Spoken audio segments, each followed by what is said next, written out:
Hindi nagpatinag si Pangulong Ferdinand R. Marcos Jr. para kamustahin at bigyan ng tulong ang ating mga kababayan sa rehiyon ng Mimaropa. Unang pinuntahan ng Pangulo ang mga magsasaka at mga mangingisda sa Palawan, kung saan bitbit niya ang iba't ibang suporta ng pamahalaan para sa pagpapataas ng kanilang kita at produksyon. Si Alan Francisco sa Sentro ng Balita Live. Angelique, tulad ng mga naunang tulong na ibinigay ng pamahalaan sa iba't ibang lugar sa bansa, ganun din ang iniabot sa mga benepisyaryo rito sa Puerto Princesa City sa Palawan. Kani-kanina lamang yan sa pangungunahan ni Pangulong Ferdinand R. Marcos Jr.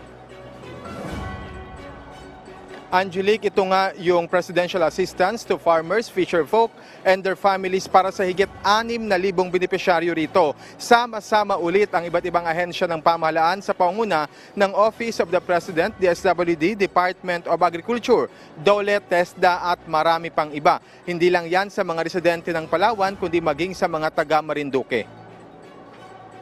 Kung sanay ang lahat ng magdala ng pasalubong mula sa Palawan, kami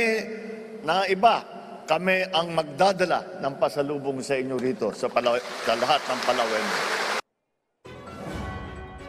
Bukod sa mga benepisyaryo ng Palawan, nabigyan din dito ang mga taga Marinduque gaya ng aking nasabi kanina. Bukod sa assistance, tiniyak din ni Pangulong Marcos ang suporta sa mga taga Region 4B o Mimaropa o ang Mindoro, Marinduque, Romblon at Palawan. Sa usapin ng infrastruktura, sabi ni Pangulong Marcos, ipinapatayo na ang Ibato-Iraan Small Reservoir Irrigation Project sa Aborlan, kung saan ang dam component nito ay malapit ng matapos. Habang karagdagang kalsada sa Dr. Damian Reyes Road sa Marinduque ay halos kalahati ng kumpleto. Nasa uling bahagi na rin, sabi ng Pangulo, ang paggawa sa Balabac Military Runway na malaki aniya ang magiging papel sa pambansang seguridad. Palalaguin din, sabi ni Pangulong Marcos, ang turismo sa Palawan at pagpapabuti ng transportasyon dito, tulad ng Puerto Princesa Airport Development Project at Pag-asa Island Airport Development Project.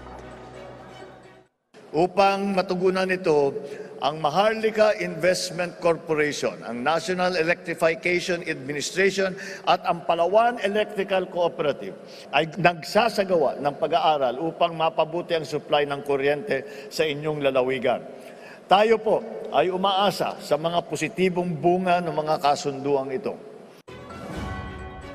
Ngayong tag-ulan, Angelique, tiniyak din ni Pangulong Marcos na naghahanda ang gobyerno sa anumang posibleng mangyari tulad ng pag-iimbak ng food at non-food items at ang 5 milyong pisong standby funds dito sa rehiyon ng Mimaropa.